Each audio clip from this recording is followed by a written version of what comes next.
مولاي صل وسلم دائما أبدا على حبيبك خير الخلق كلهم مولاي صل وسلم دائما أبدا على حبيبك بسم الله الرحمن الرحيم. Assalamualaikum warahmatullahi wabarakatuh. Alhamdulillahi rabbil alamin. Wassalatu wassalamu ala asrafil anbiya wal mursalin wa ala alihi wa sahbihi ajma'in. Amma ba'du. Qala Allah ta'ala fil Qur'anil Karim, a'udzu billahi minasyaitonir rajim. Bismillahirrahmanirrahim. Ya ayyuhalladzina amanu kutiba alaikumus siyam kama kutiba 'alal ladzina min qablikum la'allakum tattaqun. Wa qala Allah ta'ala laqad kana lakum fi rasulillahi uswatun hasanah liman kana yarjullaha wal yawmal akhir wa dzakarallaha katsiran. Sadaqallahul azim. Alhamdulillah, puji syukur mari kita panjatkan kehadirat Allah Subhanahu wa taala yang telah memberikan banyak karunia serta nikmatnya kepada kita semua, terutama nikmat iman dan Islam, dan tentunya nikmat kesehatan dan panjang umur. Sehingga dalam kesempatan ini, di bulan yang penuh berkah ini, di bulan Ramadan ini, kita masih diberikan kesempatan oleh Allah Subhanahu wa taala untuk melaksanakan salah satu kewajiban kita, yakni puasa di bulan suci Ramadan ini. Salawat dan salam semoga tetap tercurah limpahkan kepada junjungan kita semua, Nabi besar Muhammad sallallahu alaihi wasallam, kepada para keluarganya, para sahabatnya, dan kepada seluruh umatnya sampai akhir zaman. Dan semoga kita semua termasuk umat di dalamnya yang kelak akan mendapatkan syafaatul uzma darinya. Amin ya rabbal alamin. Hadirin peserta Sematren Ramadan SMK Negeri Purwasari, apa kabar semuanya? Semoga semuanya sehat walafiat dan senantiasa berada dalam ridha dan lindungan Allah Subhanahu wa taala. Alhamdulillah, dalam kesempatan ini saya bisa berpartisipasi dalam kegiatan Sematren Ramadan di SMK Negeri Purwasari tercinta ini. Alhamdulillah, di bulan Ramadan ini banyak keberkahan yang diberikan oleh Allah Subhanahu wa taala. Maka ini kesempatan buat kita semua untuk mengambil semua kesempatan ini, keberkahan ini, keutamaan-keutamaan yang telah Allah berikan di bulan Ramadan ini. Di antara keutamaannya yakni dilipat gandakannya amal perbuatan kita. Maka mari kita perbanyak amal baik kita. Jaga puasa kita dengan baik. Jangan sampai kita melakukan hal-hal yang dapat membatalkan puasa kita, karena kita akan rugi, sungguh sangat rugi kalau puasa kita batal. Selanjutnya, mari kita isi hari-hari Ramadan ini dengan banyak amal soleh, dengan tadarus, dengan sholat sunnah, dengan berzikir pada Allah Subhanahu wa taala, dan amalan-amalan baik lainnya. Insya Allah semuanya akan mendapatkan ganjaran dari Allah Subhanahu wa taala yang berlipat ganda. Amin ya rabbal alamin. Para peserta Sematren Ramadan yang saya cintai dan insya Allah muliakan, dalam kesempatan ini saya akan membahas tentang akhlakul karimah. Apa itu akhlak? Sering kata akhlak ini kita dengar, dan akhlak ini sangat melekat pada diri manusia. Dalam Islam diajarkan bagaimana menjadi muslim yang terbaik, bukan hanya melaksanakan sholat 5 waktu saja, puasa saja, dan zakat. Namun ada satu hal yang banyak dilupakan oleh orang-orang. Kalau seorang muslim yang baik adalah manusia yang mempunyai akhlak yang mulia, akhlak yang baik, sebagaimana yang telah dicontohkan oleh Rasulullah Sallallahu Alaihi Wasallam. Begitu pentingnya akhlak bagi umat manusia, bagi umat muslim khususnya, dalam membentengi kaidahnya, dalam membentengi dirinya, sehingga dia bisa menjaga akidahnya dari hal-hal yang buruk yang bisa merusak dirinya. Apa itu akhlak? Akhlak menurut bahasa ini berasal dari kata al-khulq yang berarti tabiat, perangai, tingkah laku, kebiasaan, kelakuan. Itu akhlak. Dan adapun menurut istilah, akhlak ialah sifat yang tertanam di dalam diri seseorang manusia yang bisa mengeluarkan sesuatu dengan senang dan mudah tanpa adanya suatu pikiran dan paksaan. Jadi akhlak itu segala sesuatu yang keluar dari diri kita sebagai manusia tanpa paksaan siapapun, keluar begitu saja. Itulah akhlak kita. Kalau yang keluarnya baik, berarti akhlak kita baik. Namun sebaliknya, kalau yang keluarnya buruk dari kita, berarti akhlak kita buruk. Na'udzubillah min dzalik. Dan akhlak yang disukai oleh Allah Subhanahu wa taala tentulah akhlak yang baik. Sebagaimana yang dicontohkan oleh Rasulullah sallallahu alaihi wasallam. Allah Subhanahu wa taala berfirman dalam Al-Qur'an, yakni dalam surat Al-Ahzab, A'udzu billahi minasyaitonir rajim. Bismillahirrahmanirrahim. Laqad kana lakum fi Rasulillahi uswatun hasanah liman kana yarjullaha wal yawmal akhir wa dzakarallaha katsira. Yang artinya, sungguh telah ada pada diri Rasulullah itu suri tauladan yang baik bagimu, yaitu bagi orang yang mengharap rahmat Allah dan kedatangan hari kiamat dan yang banyak mengingat Allah. Jadi patokan kita sebagai orang muslim, akhlak yang baik itu akhlak yang dicontohkan oleh Rasulullah SAW. Memang kita jauh dari akhlak Rasulullah, tapi setidaknya kita berusaha semaksimal mungkin untuk mencontoh berbagai akhlak mulia yang telah dicontohkan oleh Rasulullah SAW.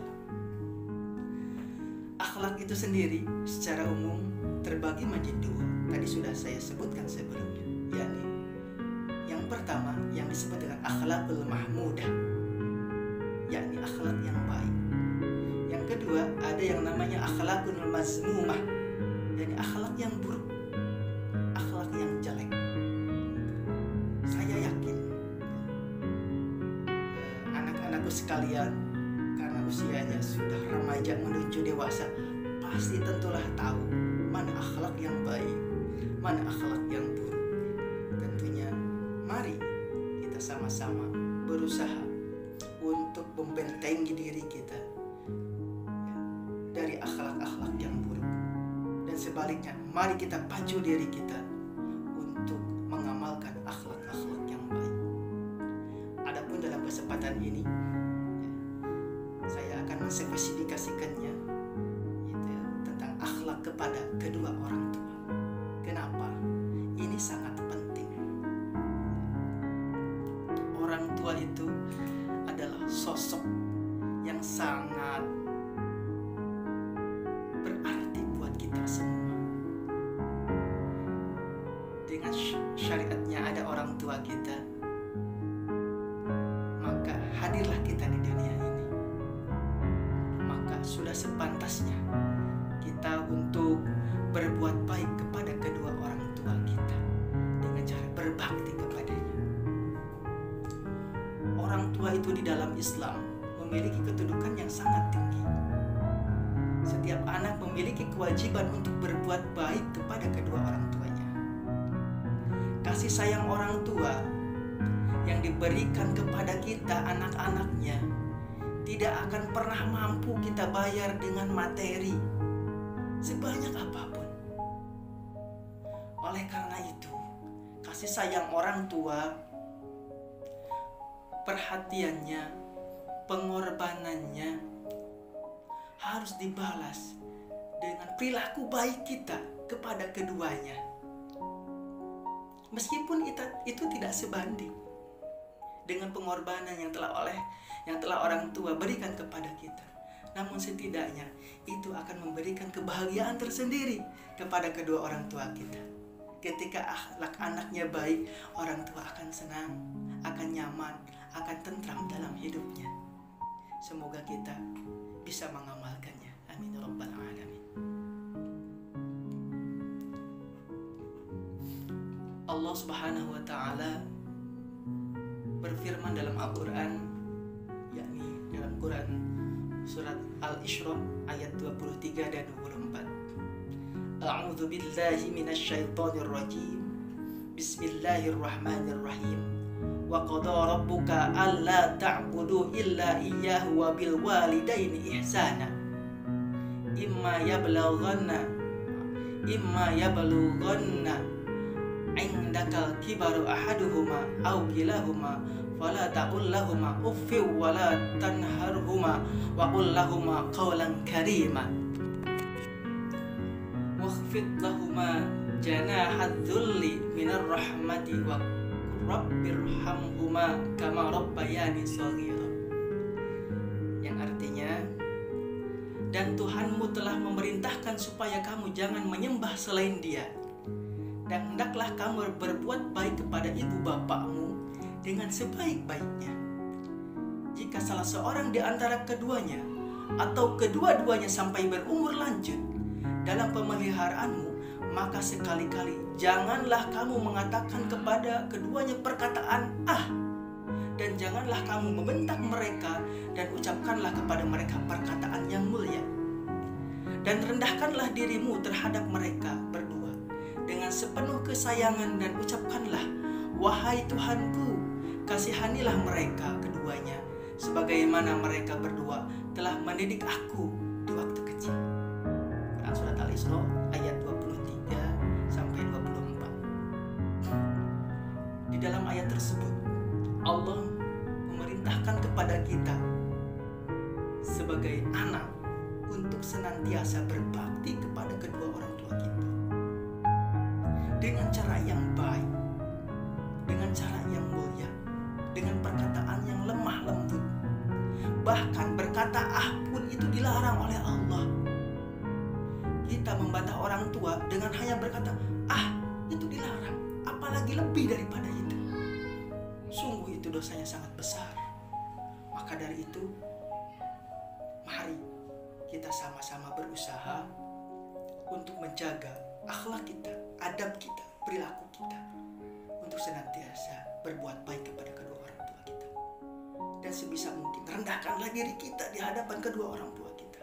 Bukan berarti kita rendah diri, tapi melainkan bentuk ta'zim kita, penghormatan kita kepada kedua orang tua kita. Dan itu perintah Allah Subhanahu wa taala. Mengenai hal berbuat baik kepada orang tua, Rasulullah sallallahu alaihi wasallam pernah bersabda dalam suatu kisah. Imam Syaikhan disebutkan, ada seorang laki-laki bertanya kepada Rasulullah sallallahu alaihi wasallam, "Wahai Rasulullah," kata laki-laki itu, "siapakah orang yang paling berhak mendapatkan perlakuan baik dariku?" Kemudian Rasulullah menjawab, "Ibumu." Kemudian laki-laki itu bertanya kembali, "Kemudian siapa ya Rasulullah?" Rasulullah menjawab lagi, "Ibumu." Dan orang itu bertanya lagi, "Kemudian siapa ya Rasulullah?" "Ibumu," kata Rasulullah, sampai ketiga kali itu. Kemudian pemuda itu bertanya lagi, "Kemudian siapa lagi ya Rasulullah?" Maka beliau Rasulullah menjawab, "Ayahmu." Ketika ditanya siapa yang berhak mendapat perlakuan baik dari seorang anak, Rasulullah menjawab, "Ibu," sampai 3 kali. Yang keempatnya baru ayah. Kenapa? Karena pengorbanan seorang ibu sungguh sangat besar. Mulai kita dikandung 9 bulan kurang lebih ya di dalam kandungan, betapa orang tua kita merasa tidak nyaman secara fisik, tapi secara hati sangat senang ibu kita. Di dalamnya ada calon anaknya yang sangat dinanti-nantinya, yang segera diharapkannya untuk segera lahir ke alam dunia, yang kelak menjadi akhlak, yang kelak menjadi anak yang soleh dan solehah. Itu yang diharapkan oleh orang tua. Akhlaknya bisa sukses dunia akhirat, bisa berbakti kepada orang tua, bisa berguna bagi sesama. Tidak ada orang tua yang mengharapkan anaknya ingin menjadi penjahat, ingin menjadi perampok. Gak ada. Saya rasa gak ada. Penjahat sekalipun ingin anaknya itu menjadi orang yang baik. Maka sudah sewajarnya kita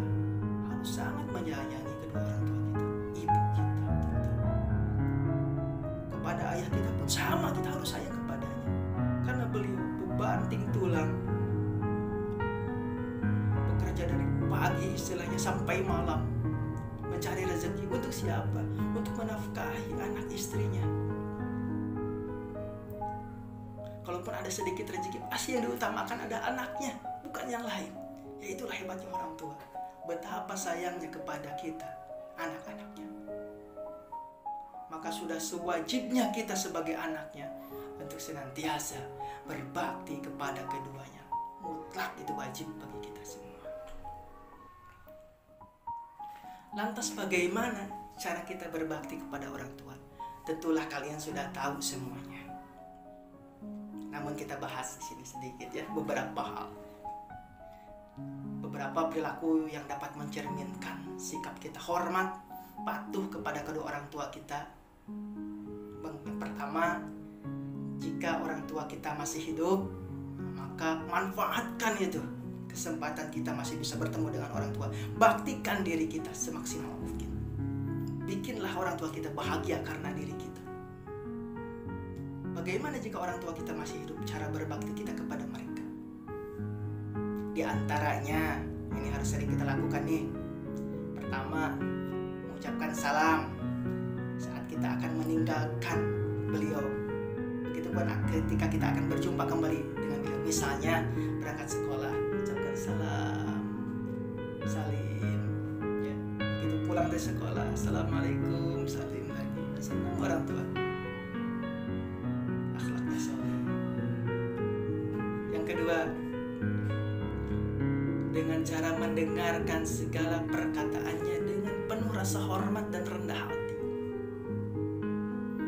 Orang tua itu ingin didengarkan perkataannya. Makanya ketika orang tua memberikan nasihat kepada kita, dengarkan dengan baik dan laksanakan selagi itu baik. Dan bahkan kalaupun orang tua memerintahkan hal yang buruk, jangan kita bantah dengan perkataan yang jelek, dengan sikap yang tidak baik. Bantahlah dengan sikap yang baik, dengan perkataan yang lembut, sehingga orang tua kita paham akan kesalahannya kalau orang tua kita salah. Yang ketiga, apabila berpamitan, kita harus meminta izin kepada keduanya. Jangan selonong aja, mau pergi aja, pamit dulu. Itu adab. Dan harus dibiasakan, biar terbiasa. Kalau sudah terbiasa akan menjadi kebiasaan kita, akan menjadi akhlak kita. Ya, berikutnya cium tangan, ya salim tadi. Ya. Berikutnya, bantulah pekerjaan orang tua kita semampu kita. Selagi kita senggang, ya, kita mampu bantu pekerjaan orang tua, apapun itu, pekerjaan rumah atau pekerjaan yang lainnya. Silakan dibantu. Selanjutnya, senantiasa melaksanakan nasihat dan perintahnya. Itu harus dilaksanakan selagi perintahnya baik. Kalaupun ada perintah yang tidak baik, mungkin khilaf, maka bantahlah dengan perkataan yang baik. Insya Allah orang tua akan ngerti, ya. Kemudian, kalau orang tua kita sakit, ya, sudah sepuh, mari kita rawat dengan ikhlas. Dulu waktu kecil kita dirawat, sekarang giliran kita merawat kedua orang tua kita. Berikutnya, rendahkan diri kita. Berkasih sayanglah kepada mereka. Berkatalah yang halus, sopan kepada keduanya. Kemudian, menyambung silaturahim. Meskipun melalui telepon, misalnya sudah dewasa nih kalian menikah, jarak orang tua dengan rumah kalian jauh, misalnya kalian tinggal di luar kota, sempatkanlah berkabar minimal melalui telepon, seminggu sekali lah setidaknya, meskipun tidak tiap hari, minimal seminggu sekali, atau setidaknya sebulan sekali kasih kabar. Zaman sekarang teknologi tinggi, video call lah, melihat bagaimana raut wajah anaknya kan gitu ya. Apalagi kalau kita sudah punya anak, orang tua kita pengen lihat cucunya, ya berkabarlah, silakan. Baik, ya sangat baik. Syukur-syukur kita menyempatkan waktu untuk bersilaturahim langsung ke rumahnya. Usahakan.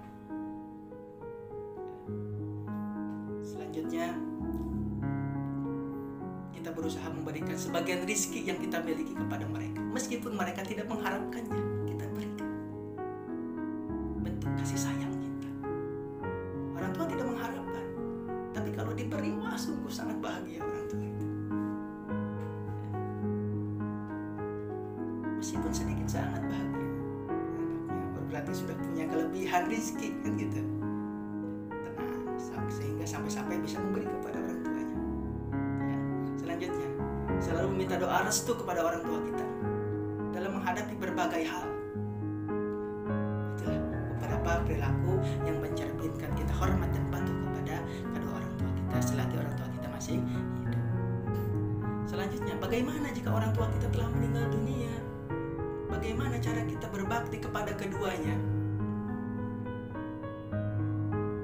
Ini ya, yang pertama, kita harus melaksanakan wasiat dan menyelesaikan hak yang ditinggalkannya. Misalnya, orang tua meninggal nih, ada wasiat pesan, laksanakan pesan itu. Orang tua kita punya hutang misalnya, bayarkan hutangnya oleh kita. Orang tua kita masih punya kewajiban kepada orang lain, tunaikan kewajiban itu oleh kita. Niatkan untuk orang tua kita, insya Allah pahalanya yang baik kepada mereka. Yang kedua, dengan cara menyambung tali silaturahim kepada kerabat dan teman-teman dekatnya, atau memuliakan teman-teman dan kerabatnya, saudara-saudaranya. Orang tua kita udah ada, ya, dan udah nggak ada misalnya, kita tetap baik dengan saudara-saudaranya, adik kakaknya, bibi kita berarti kan, uak kita, atau dengan teman-temannya, kita jaga silaturahim. Itu ya adabnya. Kemudian melanjutkan cita-cita luhur atau menepati janji keduanya. Ketika masih hidupnya pernah berjanji namun belum tertunaikan misalnya, kita tunaikan janji itu, niatkan untuk kedua orang tua kita yang telah meninggal dunia. Selanjutnya, yang tidak kalah pentingnya yakni mendoakan dan memintakan ampunan kepada Allah Subhanahu wa taala atas segala dosa-dosa yang pernah dilakukan oleh kedua orang tua kita. Itu. Karena doa anak yang soleh insya Allah akan mengalir, akan sampai ya, kepada kedua orang tua kita meskipun orang tua kita sudah meninggal dunia. Lantas apa keutamaan kita berbakti kepada orang tua? Tentu ada keutamaannya. Di antaranya yang pertama, dengan berbakti kepada orang tua itu menjadi penghapus dosa besar buat kita. Yang kedua, dipanjangkan usia dan dilimpahkan rezeki oleh Allah Subhanahu wa taala. Yang ketiga, akan mendapatkan bakti yang sama dari anak keturunannya insyaallah. Ya. Maka sebisa mungkin mari saya mengajak kepada diri saya pribadi khususnya dan kepada peserta Smartrend ini, mari kita sama-sama perbaiki diri kita, hormati kedua orang tua kita. Ya. Dengan begitu insya Allah keberkahan Allah Subhanahu wa taala akan senantiasa dilimpahkan oleh Allah Subhanahu wa taala kepada kita. Insya Allah. Amin ya rabbal alamin. Selain kepada orang tua, kita pun harus berbuat baik kepada yang lain sama. Orang tua di rumah. Di sekolah bagaimana? Guru-guru kita adalah orang tua kita di sekolah. Sama, kita harus berbuat baik kepada mereka. Ya, ikuti pelajarannya dengan baik.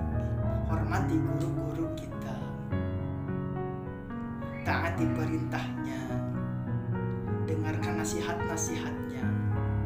Dan jangan sampai kita ya, berbuat buruk, berbuat tidak baik kepada guru kita.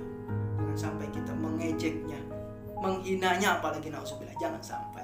Kenapa? Kalau itu terjadi, maka keberkahan ilmu yang oleh guru-guru kita berikan kepada kita akan hilang, akan dicabut oleh Allah Subhanahu wa taala.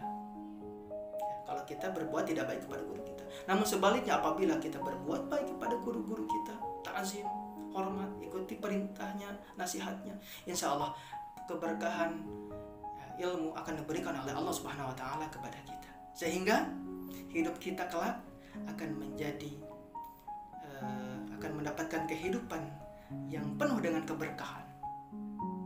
Akan mendapatkan kebahagiaan di dunia dan di akhirat. Amin ya rabbal alamin. Oke.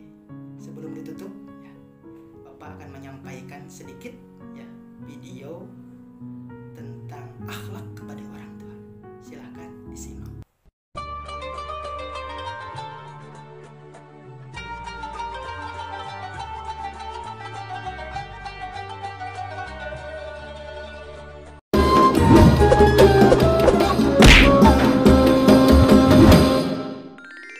Kisah Uwais Al-Qarni, pemuda yang terkenal di langit.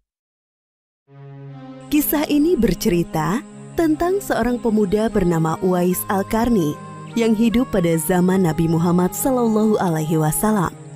Nama Al-Qarni yang disematkan padanya memiliki arti yang dalam bahasa Arab, penghuni langit. Melalui kisah ini kita akan mengetahui siapakah sosok Uwais yang namanya sangat terkenal sampai ke langit. Ternyata hal ini terjadi karena ketaatan Uwais kepada ibunya. Uwais adalah seorang pemuda yang berasal dari negeri Yaman. Sejak lahir, ia memiliki penyakit sopak, timbul bercak-bercak putih di seluruh badan. Uwais adalah pemuda yang soleh dan giat bekerja. Sehari-hari ia mengembala domba milik para tetangga untuk memenuhi kebutuhan hidup. Uwais tinggal berdua dengan ibunya yang lumpuh dan buta. Walaupun hidup miskin, Uwais selalu bersyukur dan sangat menyayangi ibunya. Ia selalu berusaha memenuhi segala permintaan sang ibu. Uwais anakku, kemarilah sebentar nak. Baik ibu, apakah ada yang engkau butuhkan? Anakku sayang, mungkin hidup ibu sudah tak akan lama lagi. Ada satu keinginan ibu yang ingin sekali terwujud. Jangan berkata seperti itu ibu. Katakan padaku, apa permintaan ibu itu? Sebelum saat itu tiba, ibu ingin melaksanakan haji. Mendengar perkataan ibunya, Uwais hanya termenung sambil berpikir. Aku sangat ingin mewujudkan permintaan ibu. Mohon ibu bersabar sampai saat itu tiba. Aku akan mencari cara agar kita bisa pergi ke Mekah untuk melaksanakan ibadah haji. Oh, terima kasih nak. Ibu Uwais sangat bahagia dan memeluk Uwais sampai menangis. Ya Allah, bagaimana cara hamba membawa ibu hamba yang lumpuh dan buta untuk pergi ke Mekah? Sedangkan jarak dari Yaman ke Mekah sangat jauh, melewati padang pasir yang tandus. Biasanya orang-orang pergi ke sana menggunakan unta. Seekor domba pun aku tidak punya, apalagi unta. Uwais terus berpikir dan akhirnya menemukan suatu ide. Keesokan harinya, Uwais menemui pemilik domba dan membeli 1 ekor domba untuk dipelihara. Namun uangnya hanya cukup untuk membeli 1 ekor anak domba yang kecil. Setiap hari Uwais menggendong anak domba itu naik turun bukit. Orang-orang yang lewat tertawa melihat tingkah Uwais. Hei, coba lihat Uwais itu. Apa yang dilakukannya dengan anak domba itu? Dasar orang aneh. Uwais gila, Uwais sudah gila. Uwais tidak mendengarkan cemoohan dari orang-orang. Saat ini yang ada di pikirannya adalah ibunya. 8 tahun berlalu dan tibalah pada musim haji. Anak domba Uwais semakin bertambah besar. Beratnya mencapai 100 kg. Begitu pula dengan Uwais. Badannya semakin kekar dan bertenaga. Berkat latihan setiap hari, beban berat yang dipikulnya tidak terasa lagi. Sekarang semua orang tahu bahwa apa yang dilakukan Uwais adalah bentuk pengorbanannya kepada sang ibu. Uwais menggendong ibunya sambil berjalan kaki dari Yaman menuju Mekah. Subhanallah, alangkah besar cinta Uwais kepada ibunya itu. Sesampai di Mekah, Uwais tetap menggendong ibunya untuk bertawaf di Ka'bah. Di hadapan Ka'bah, ibu dan anak itu berdoa. Ya Allah, ampunilah semua dosa ibuku. Bagaimana dengan dosamu anakku? Dengan terampuninya dosa ibu, maka ibu akan masuk surga. Cukuplah ridho ibu yang mengantarkanku ke surga. Allah Subhanahu wa Ta'ala mendengar percakapan ibu dan anak laki-lakinya. Seketika itu penyakit sopak yang dideritanya sembuh. Hanya tertinggal 1 bulatan putih di telapak tangannya. Terima kasih ya Allah. Sekembalinya dari Mekah, Uwais meminta izin kepada ibunya untuk pergi ke Madinah. Uwais ingin sekali bertemu dengan Nabi Muhammad SAW. Dengan berat hati ibunya mengizinkan Uwais berangkat. Setelah urusanmu selesai, cepat pulang ya nak. Sesampainya di Madinah, Uwais segera mencari rumah Nabi Muhammad SAW. Setelah menemukan, ia mengetuk pintu dan mengucapkan salam. Keluarlah istri Nabi, Aisyah radhiyallahu anha, seraya membalas salamnya. Apakah saya bisa bertemu dengan Rasulullah SAW? Maaf sekali, Nabi sedang tidak berada di rumah. Beliau sedang berperang dan tidak tahu pasti kapan kembali. Mungkin sebulan atau beberapa bulan lagi. Uwais dihadapkan pada dua pilihan, menunggu kedatangan Nabi atau segera pulang ke Yaman. Bayangan sang ibu yang tua muncul di benaknya. Baiklah kalau begitu, saya pamit. Ada seorang ibu yang tidak bisa saya tinggal lama-lama di rumah. Sampaikan salam saya kepada Rasulullah SAW jika beliau sudah kembali dari perang. Terima kasih. Uwais kembali ke Yaman dengan perasaan haru dan sedih. Di satu sisi Uwais sangat ingin bertemu dengan Nabi Muhammad SAW. Namun di sisi lain, ia sangat mengkhawatirkan kondisi ibunya. Akhirnya ia memilih untuk segera pulang ke Yaman. Peperangan telah usai dan Nabi Muhammad SAW pulang ke Madinah.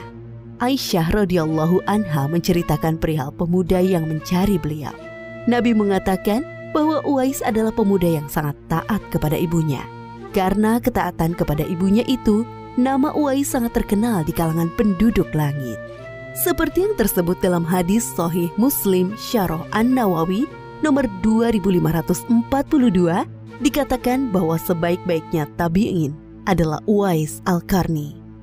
Saat Nabi Muhammad SAW berbincang-bincang dengan Umar bin Khattab dan Ali bin Abi Thalib, beliau menceritakan tentang sosok Uwais.